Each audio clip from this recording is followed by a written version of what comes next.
Tervist, mina Illar Kohvinavalt ja tahan teile öelda sellist asja,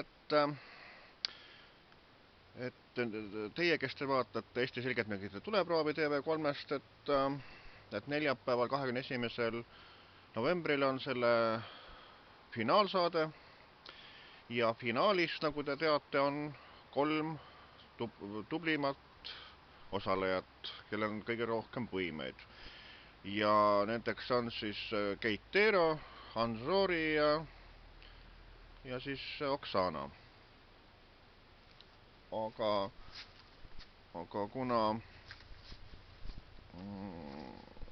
no ütleme niimoodi, et olge nüüd nii kenad ja hääletagem Keit Teero poolt, sellepärast et tema on ikkagi selline noor ja võimekas meesterahvas ja ta on oma võimeid nagu juba palju tõestanud, nii et ühesõnaga, et andkem ikkagi oma hääl ikkagi eestlasele.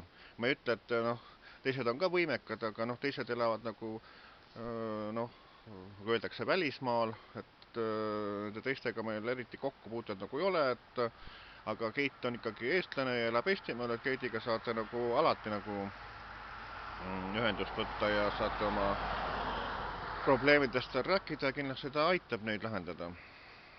Nii et mina soovitan küll 21. novembril Eesti Selgeltnägijate tuleproovis TV3-s hääletada finaalis Keit Teero poolt, et ta saaks võitjaks tulla.